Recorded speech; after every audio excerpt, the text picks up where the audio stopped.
You mentioned holes in the brain on MRI. Does that mean it's just inactive or like there's literal holes? To be honest, it's both. Was there a moment where you said, oh, I'm really kind of drinking too much? Would you describe yourself as an alcoholic then? Welcome to another edition of the Inside the Brain podcast. I'm your host, Andrew Hales. Thank you so much for being here. This episode's a little personal.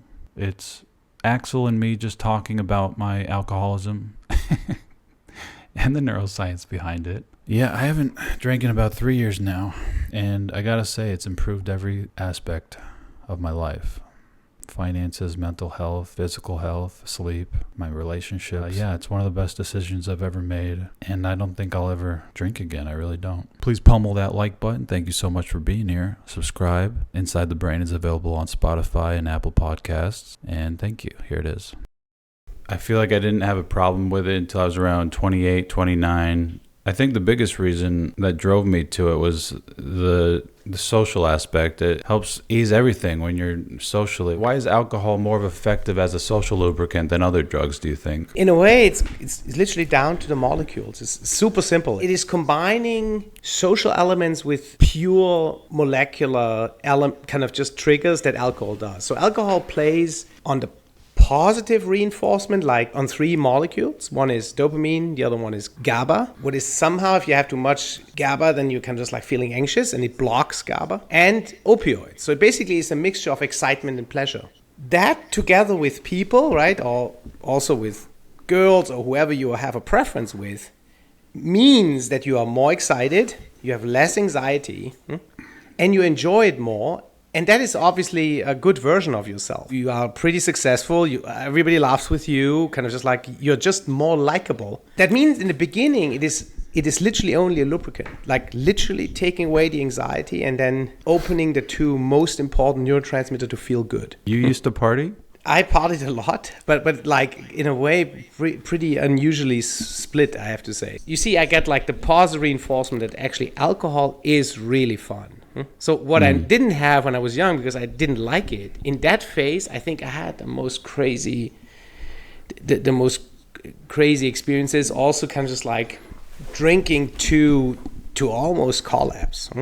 But still, I think it was huge fun. It was huge fun, and I think I think that you see that was the positive priming, and then I somehow, because my kids were born, I dropped out of it, and then when I had kind of just like my divorce, I went partying again. And then it became like really serious. So in a way, I just loved to dance on alcohol so much. I could do it like for hours. Vodka kind of just like with caffeine is just like what was keeping me going for days. And I just loved it. And then there was this night where the blood sugar and type 1 diabetes hit very badly. So I was kind of just like, remember dancing for at least, I would say 7-8 hours and kind of just like, I actually felt I have it under control. I was kind of just like eating enough, managed this. And I remember kind of just like seeing myself just sitting in the corner and realizing, oh shit, I mean, I'm just losing it because of the blood sugar. Yeah. And a DJ who was with me, Sam, I can just say thank you to Sam right now, as like realized it, and because he knew it, he was kind of just racing to the bar and brought me like 5 Cokes, right? Like pure sugar basically. And in a way, I think that kind of just like brought me back on that, and it kind of just like somehow gave a very clear warning. Because at that party, I would have most probably that would have been it. When you're excited about a party, I didn't really need to drink to kind of just like be on the dance floor and feel myself, right? So the excitement, like the dopamine, is kind of the first thing that actually just helps you to, in a way, just not go for the alcohol first. Challenge is more a psychological one, right? Because we have learned, hey, if I'm a little bit drunk, I actually feel easy. So I start drinking earlier and earlier and earlier, instead of kind of just like using the endogenous dopamine to actually just see how far you can go. The fact that I was not drunk when I was between 16 and 19, in a way, like all symptoms of an anxiety of being like not cool. So I remember myself really kind of leaving parties because I could not let go. Then you are the only one not drunk. You cannot understand the others. Then you feel like like an alien, and then you leave, then you're alone. It's like it's almost like it's crazy, right? So It you sucks. Yeah. yeah, it's and in a way, 10 years later, when kind of discovering the cocktail world and hard drink world, I'm just super funny. When I'm drunk, I'm so funny because I love to laugh. So that's kind of just like my thing. So I'm just, up to a certain point, it's really fun to hang out with. And this, because I didn't get it when I was young, was of course like the triple reward. It was like, hey, this is how the world works. I had really difficulties to talk to girls on the alcohol. Totally easy, and actually also not really a problem. The drinking age in Germany is like 14. I looked up. That's crazy, right? So, yeah, I think that's true. On the other hand, right now it's kind of just like almost nobody really drinks anymore. Germany's drinking age is low because the country relies on early drinking socialization rather than prohibition. By allowing controlled access at 16 for beer and wine, 14 with parents, the goal is to demystify alcohol, teaching teenagers to understand their limits before reaching adulthood. So I think that's an interesting philosophy. If we can just like turn it around, right? Like the prohibition Doesn't never work. works because Yeah. it just makes it more attractive. Appealing, yeah. Yeah, exactly. So in our clubs, there's almost no alcohol anymore at all. Obviously, because there are too many other drugs that are substituting in an effective way, right? So and in a cheaper way. So that's the key thing. Nothing else is so widely normalized. You see everyone. In every supermarket you have basically free access. Right?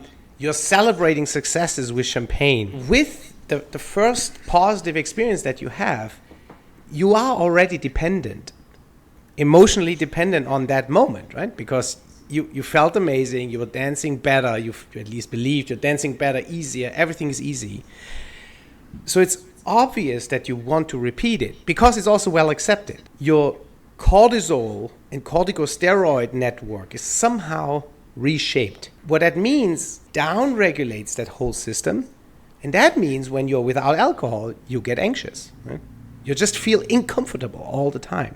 Yeah. And this is the magic, in a negative sense, the magic shift from the positive liking of the situation to the real, I actually have to drink because I just feel not comfortable without it. For me, I only had this really once when I realized that I was starting having drinks also like in the afternoon already.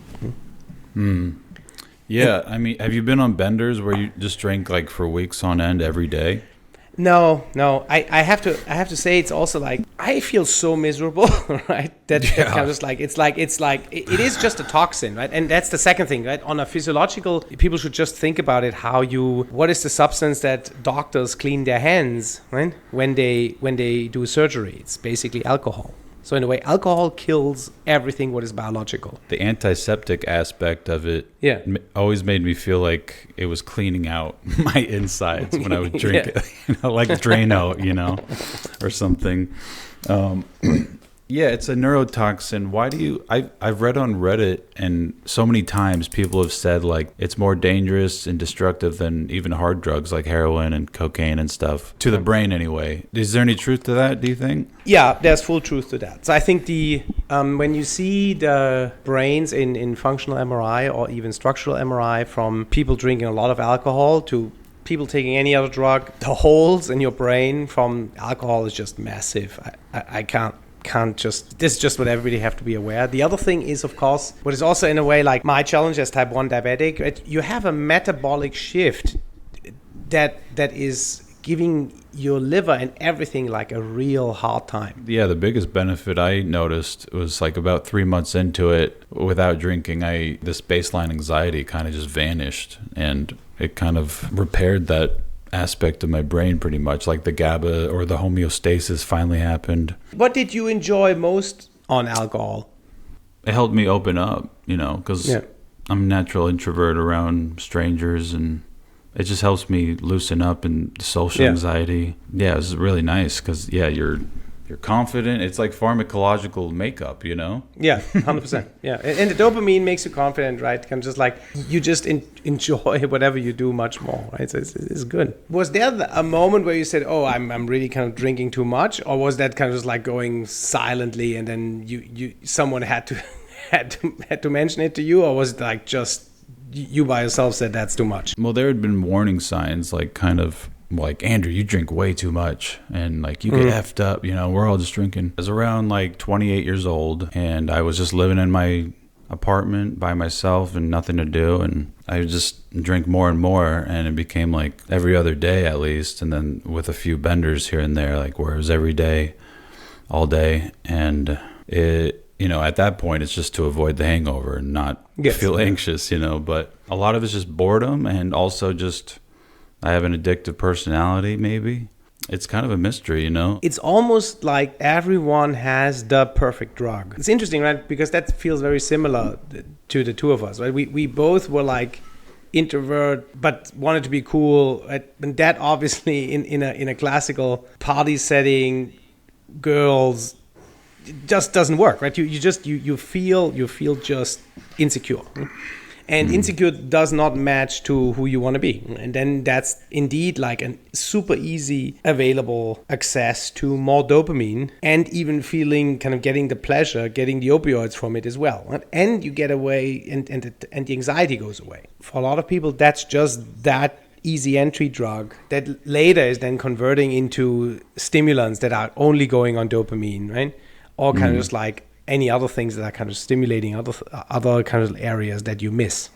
So for me, it's just the perfect fit for an unmet emotional need, right? The unmet need is I want to be more easygoing, more fun. I just don't want to question myself or have that voice that is questioning myself all the time.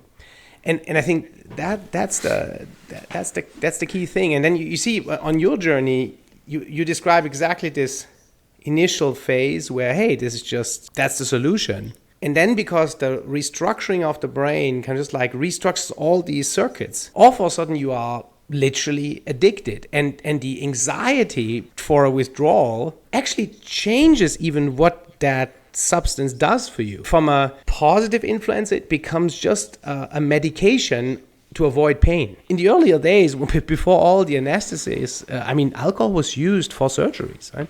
You have no pain on the alcohol, very little. In a way, the pain of life feels much more enjoyable under alcohol, right? That's the beginning, and then later it's like, oh, I don't want to have that pain again. So you have almost no chance to not run into that issue that you're getting from the enjoyment into a withdrawal situation. I've always considered it one step forward, two steps back for your brain health. Like you feel great, and then it kind of leaves you high and dry, and you're kind of on this downward slope where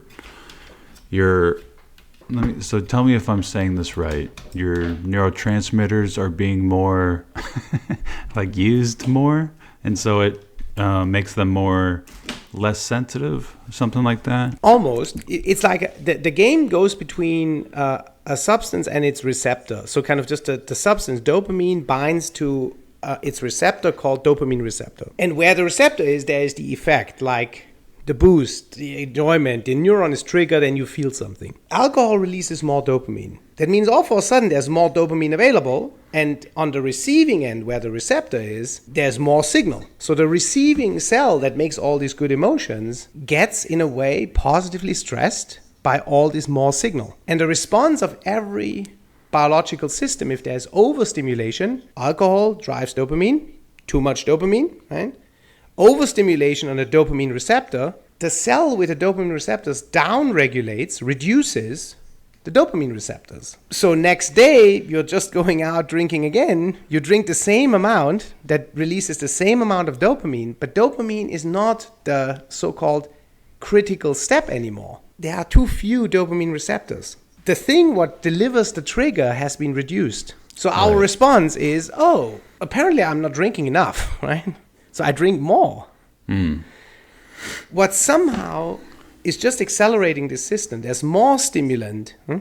So there's further downregulation, down to a point that you can almost not get any response anymore in a positive sense. We can even spin this further. So now you say, oh, I'm not drinking tomorrow. Right? So the cell with the dopamine receptors have no dopamine signal anymore. Zero, right? Because there are no receptors on the surface. They have all been downregulated.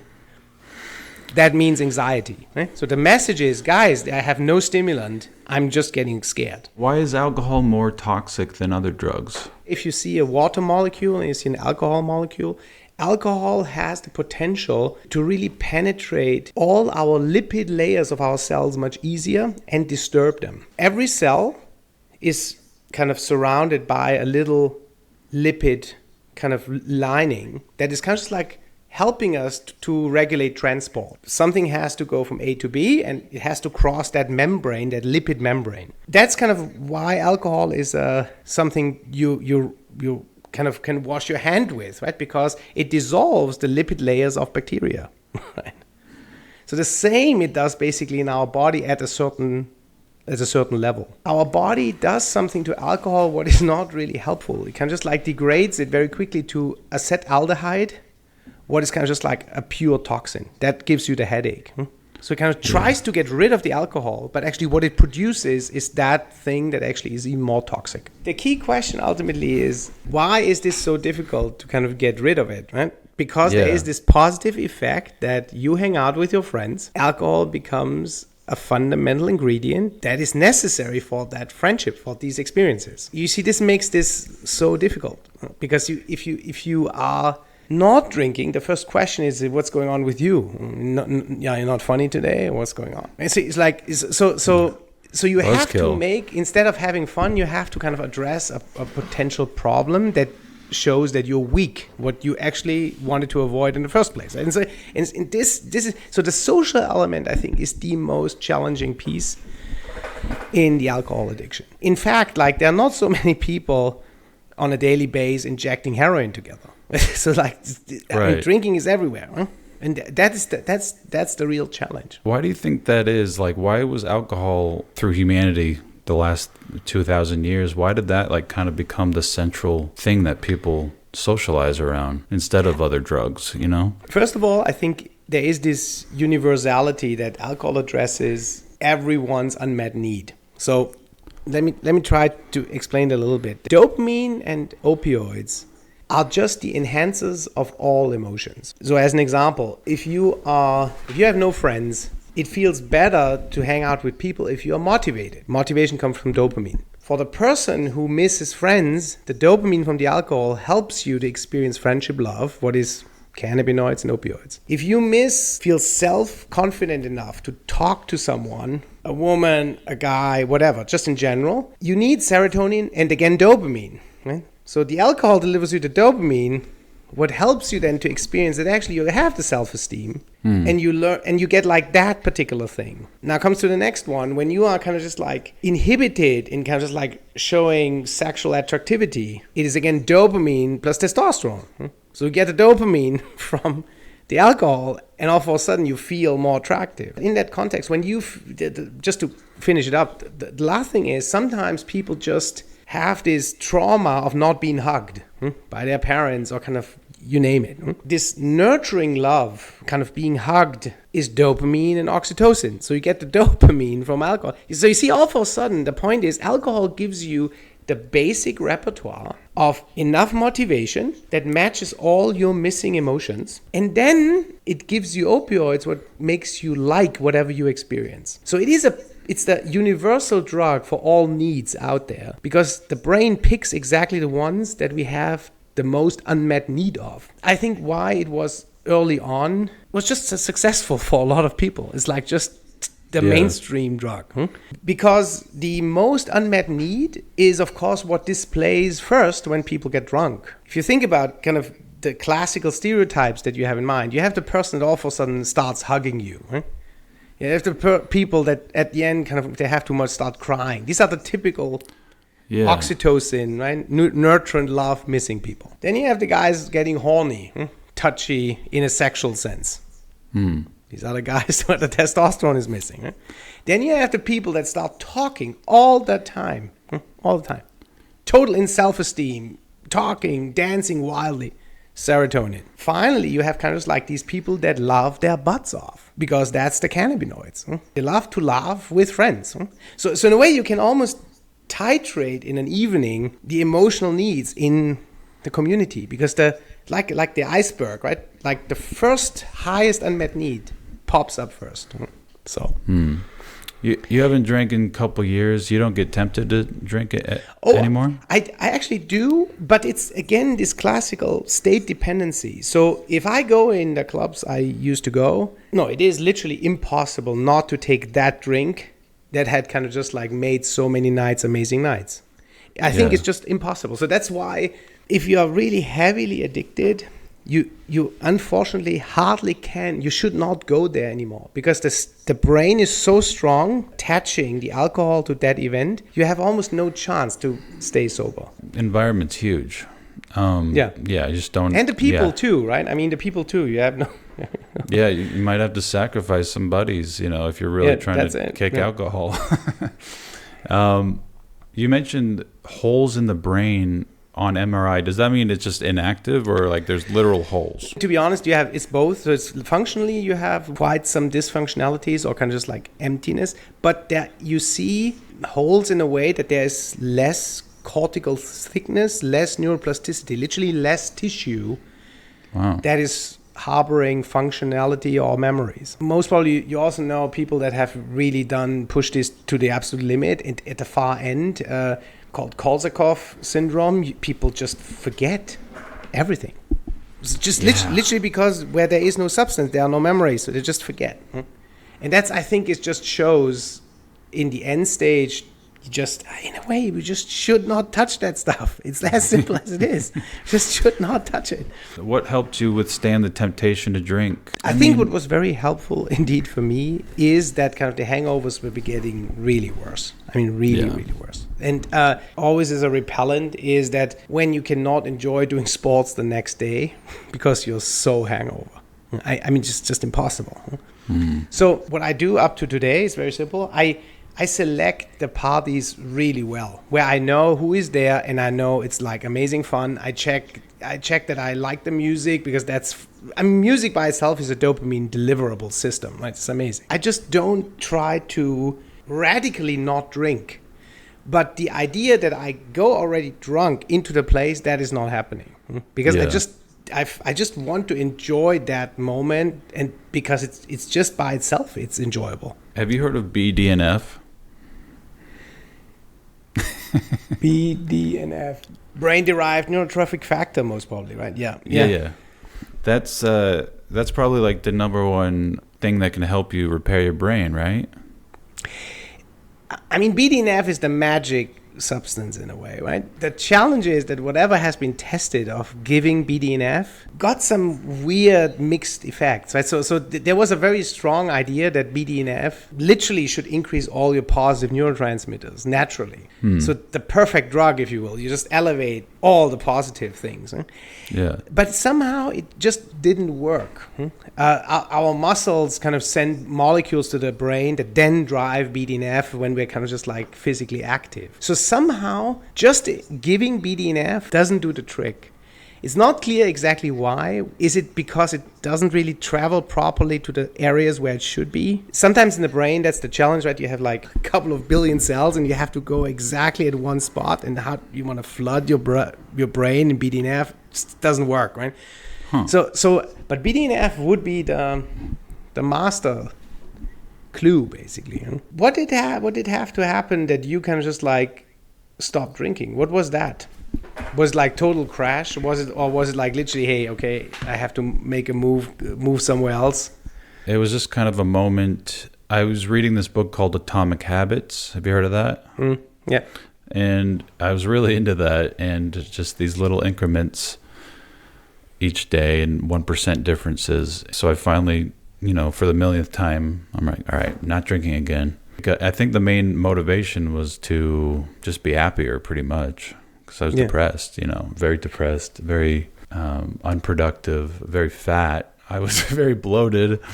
Yeah, I have some crazy pictures. I was like 30 or 40 pounds heavier. Just to pretty much improve everything else. I read another book called Sober on a Drunk Planet, which kind of helped me learn about all the effects of alcohol that people don't really talk about. I mean, still, it is super tough, right? I mean, to do it alone, I think is... Another big driver was like just filming videos and editing. I would pair like beer with editing, and that would make it so I just building bad habits that way,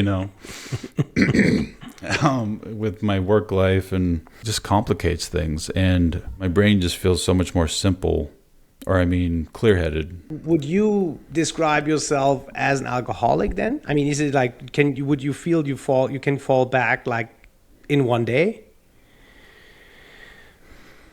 Yeah. I feel like if I had a drink now, it would spiral for sure. Interesting. Yeah. No, but just like it's interesting because the point is when you change so many things by yourself, right, that you have a pretty interesting loop that you say, hey, I can just like, I saw it with all my effort and all the energy from A to B. And the interesting thing is also, the drinking alone kind of just is somehow, sounds weird, but beneficial, right? Because it doesn't add the friends that, you see, the friends kind of can stay not as an issue factor, but actually as a resolution factor, right? Did you ever have friends give you shit for not drinking? Oh, a lot. I mean, I mean, every weekend basically. When you are in any German team sport, football, handball, hockey, you are kind of just like an absolute outcast. You are basically just ordered. I mean, what do you want? I mean, what I have to admit, in Cologne, as an example, where I lived, you have to explicitly say that you don't want a beer. You're served, and you're just served. It's like it's actually phenomenal, I have to admit, in terms of the social concept, right? Yeah. But it's like you have to explicitly say no, and then you're like, what is wrong with you? So. It's like a religion. It's like an ideology almost, Yeah. Yeah. So lifestyles. But yeah, it's changing that with the Zoomers. Why do you think? Totally. Yeah. Why do you think younger Zoomers and why do you think they're not drinking as much? Just because they're smarter? I think yes. I have to admit, I think yes. I also have to say, I'm not even sure because I observe the situation with my kids, right? So I think they drink less.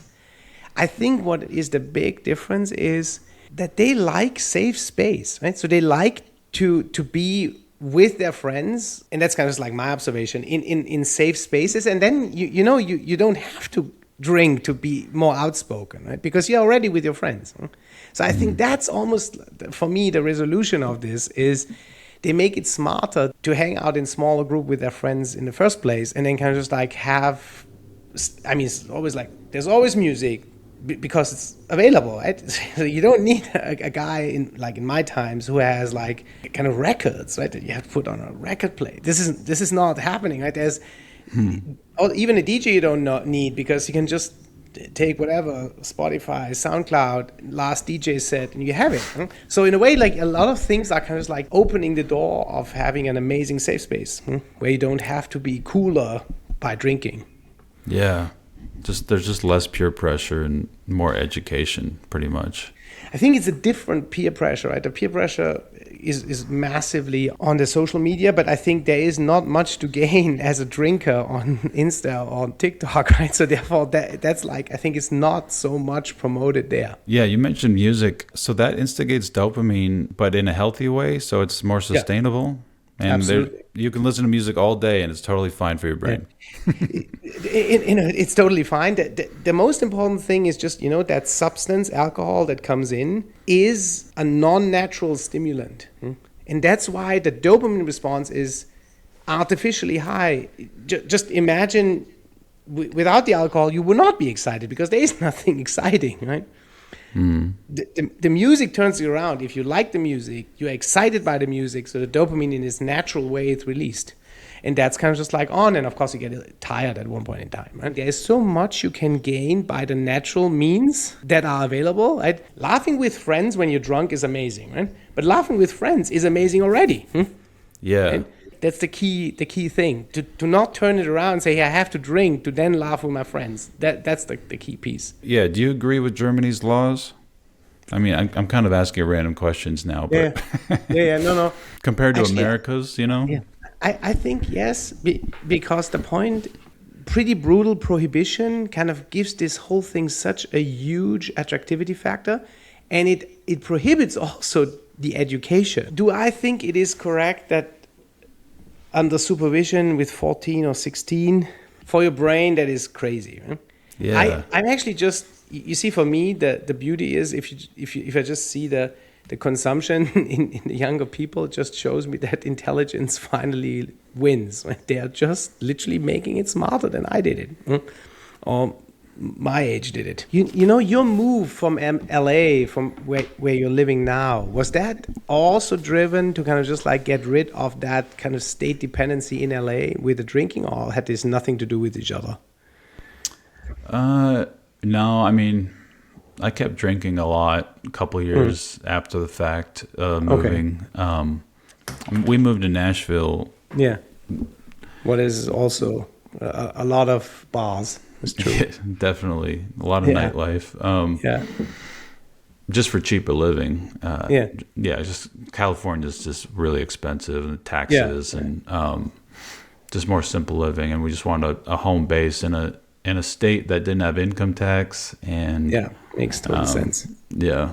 No, but because I was just like, in terms of the textbook, right? It would be proven, the concept that it's so tricky to stay where you were heavily drinking with the same people, because you have almost no chance. I mean, I don't know a single person that actually just made it.